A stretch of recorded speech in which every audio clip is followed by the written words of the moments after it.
Hello friends, in this video we will continue secondary sex organ. In previous lecture we already discussed about duct system of secondary sex organ. Here we have to discuss two part the remaining two part of secondary sex organ, that is external genitalia and glands. So first is about external genitalia.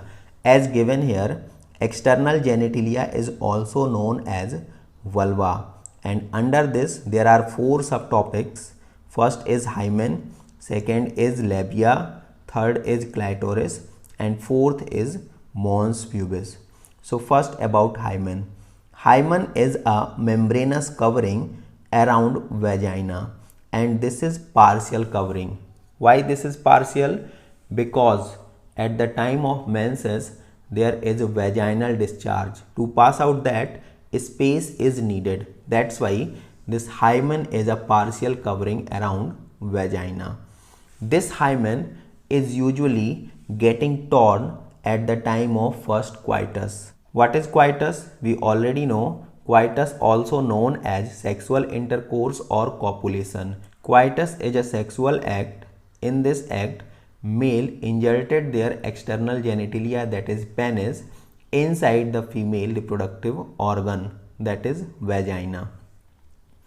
Hymen may also be broken by sudden fall or insertion of vaginal tampon. So what is vaginal tampon here? Vaginal tampon is a cylindrical structure that is made by cotton and used by females at the time of menses, at the time of menstrual cycle, to soak that vaginal fluid. Sometimes if women are also involved actively in games like horseback riding, cycling, wrestling, weightlifting, at that time also hymen may be disrupted, while sometime this may even persist after coitus or sexual intercourse. So from the above discussion we can conclude presence or absence of hymen is not a reliable indicator of virginity or sexual experience. Second is labia. Labia, we already know about the term from morphology of cockroach. In cockroach, mouth parts are further subdivided into 5 subparts, that are labrum, mandible, hypopharynx, maxilla, and labium. In that one, labium is also known as lower lip. So same here, labia is a skin fold that is appearing like lip. This further categorized into two, labia minora and majora. Labia minora, this is paired fold of skin that is present below the majora, while labia majora, this also is a paired fold of skin that started downside the mons pubis, and this surrounds vaginal opening. Here in this diagram we can clearly see this external portion is labia majora, which started from this region and continued till this. The second inner one, this region, is labia minora. Inside this labia minora, this portion is known as vestibule. So what is vestibule here? Vestibule is the space, and this space carrying two openings. The upper anterior one is urethral opening, that also known as urethral orifice or meatus, that is for release of urine, while the second lower posterior one is vaginal opening, that is for vaginal discharge at the time of menses. We already know about urinogenital system or urinogenital tract. From male reproductive system we know urethra is a common duct that is carrying both urine as well as sperm, while in case of female there are two different openings, the urethral opening and vaginal opening, that are carrying respectively urine as well as vaginal discharge. So urinogenital tract, the term is only used for human male, not for female. The third one is clitoris. What is clitoris? So this is a finger-like projection that is present at the upper junction of two labia minora. Here in this region, this is labia minora, and the tip of labia minora here is carrying this erectile muscular structure, that is clitoris, and this is above the urethral opening. Now the fourth is mons pubis. What is mons pubis? This is cushion like fatty tissues which is covered by skin and pubic hair. So around labia majora, this is labia majora, and outside in this region there is huge deposition of fat. That fat is externally covered by pubic hairs. Next thing that is related with homology. What is homology? So homology is similarity in between structures that are same on the basis of origin but different on the basis of function. So there is a number of male and female organs which are similar on the basis of origin but functionally they are different. So here are few. The first one is labia majora, that we already discussed, is a part of female. So this side these are part of female reproductive system, while this side these are part of male reproductive system. Labia majora we already discussed is a skin fold that is present outside the external genitalia. This is also a part of external genitalia, while this is homologous with scrotum. Scrotum is also a protective covering or fold of skin around primary male sex organ, that is testis. Second here is homology in between clitoris and penis. Clitoris here we discuss is an erectile structure that is present at the tip of labia minora, while penis, this is completely projected outside in case of human male. The third is vestibule. What is vestibule? So we discuss here the space which is covered by labia minora is vestibule, that is carrying two openings, urethral opening and vaginal opening, while this is homologous with membranous urethra of male reproductive system. Now the last part of secondary sex organ, that is gland. In case of female there are two glands, one is Bartholin gland and second is mammary gland. Bartholin gland, this directly related with female reproductive system and present along with external genitalia, while mammary gland, this is away from secondary sex organ and located in anterior part of the body. So first about Bartholin gland. Bartholin gland, this also known as greater vestibular gland, and this is present on either side of the urethral orifice, just where there is opening of urethra, on the both side of that this is present, and its function is to secrete mucus that is lubricating in nature, and this will provide frictionless movement of external genitalia at the time of copulation. Bartholin gland is also homologous with Cowper's or bulbourethral gland of human male. In human male we discuss there are three glands of male reproductive system: seminal vesicle, that is paired structure, prostate gland, that is single one, and a pair of bulbourethral gland. The second one is mammary gland, this also known as breast. In case of human male this is non-functional or rudimentary, while in case of female this is functional. The development of mammary gland starts at the time of puberty. Before that this is non-functional. Mammary gland, these are modified sweat glands. What are sweat glands? So glands that are related with sweating, that is perspiration, which is related with cooling of body temperature along with several other functions. So in case of mammary gland, this is mainly composed by glandular tissues and huge amount of fat present here in these adipocyte cells. So in case of mammary gland, when we discuss about glandular tissue, there is nearly 50 to 20 mammary or glandular lobes in each breast.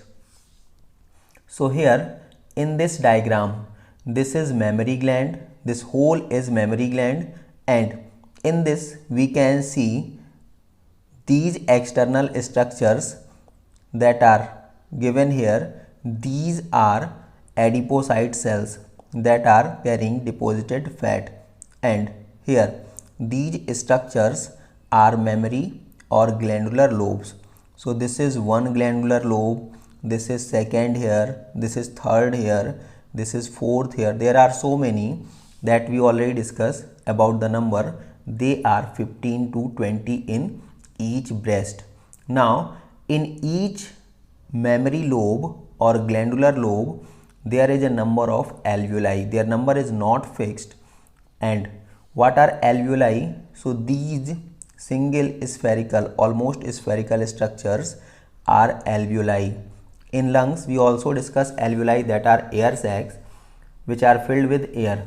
But here alveoli, they are the site of milk secretion and they are filled with milk.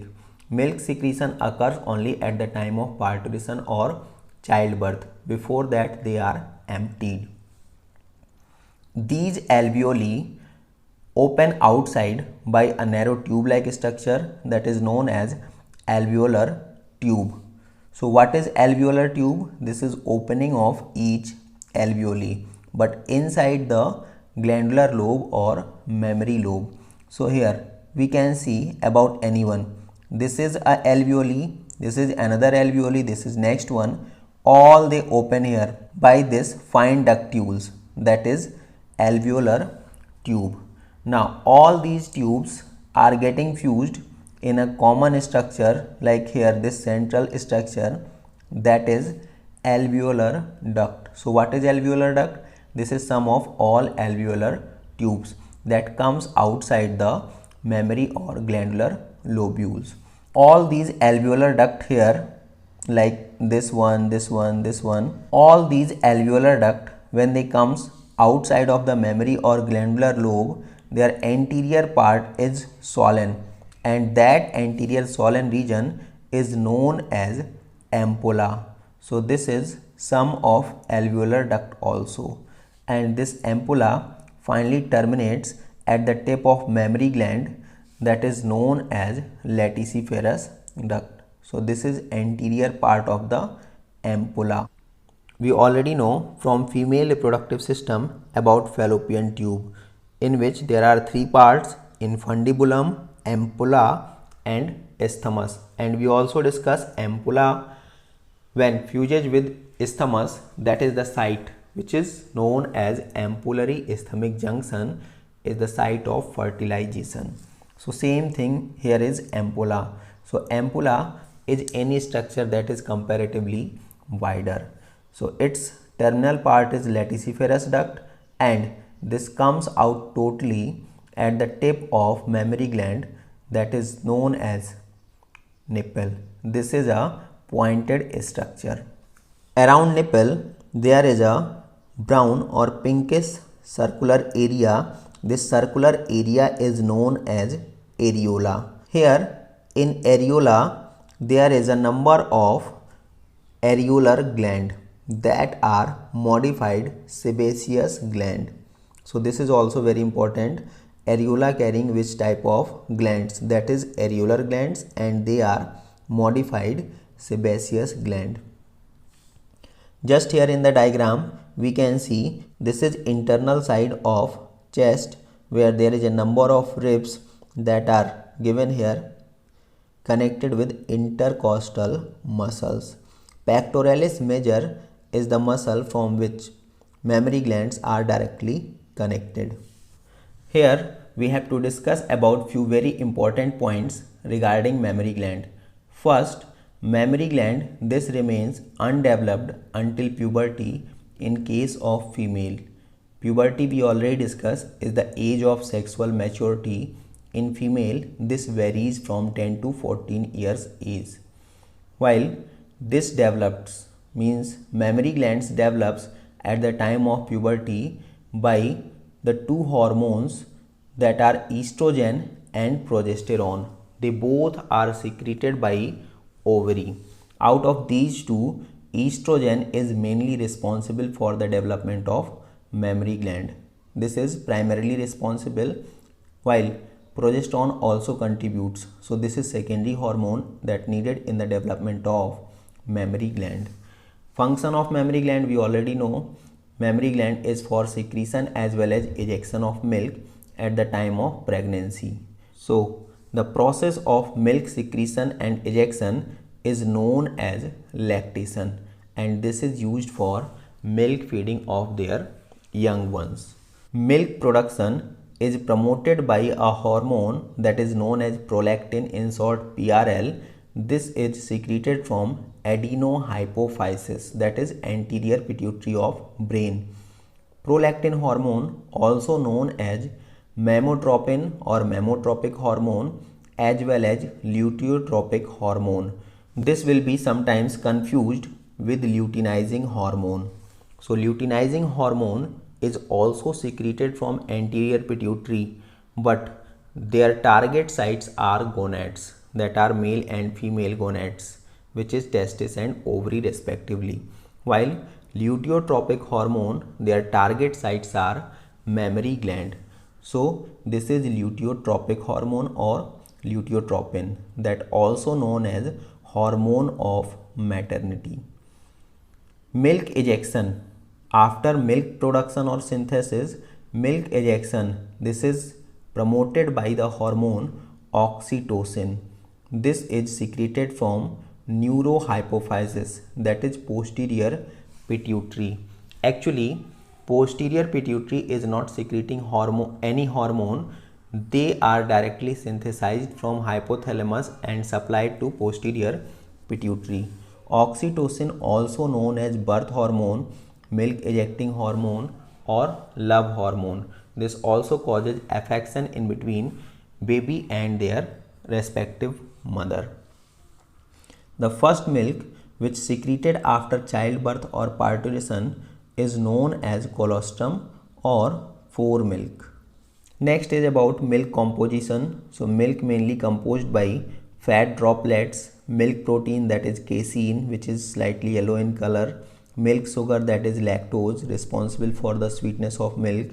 There is a very small quantity of vitamin C that provides healing capacity at the time of injury, and the last is antibody A, that is very important. This is IgA or immunoglobulin A. This provides immunity to the newborn. The last is about inhibitory peptide. So this is a protein which is present in milk, and this inhibits milk production when mammary glands are not fully emptied. Till that, this is secreted and stops secretion of milk. There is an interesting fact regarding breastfeeding. What is breastfeeding? So this is supply of milk from mother's mammary gland to their young ones, and intense lactation occurs after childbirth. Intense lactation means huge secretion of milk. We already discussed what is lactation. So this is secretion or ejection of milk. So after childbirth or parturition, there is huge lactation, and this lactation causes a stoppage of next menstrual cycle. So if a mother is breastfeeding to their young ones, this can also temporarily control birth. This process is known as lactational amenorrhea. What is lactational amenorrhea? So this is temporary cessation of menstrual cycle at the time of intense lactation. That is not reliable, but by this pregnancy can be stopped minimum at least 6 months.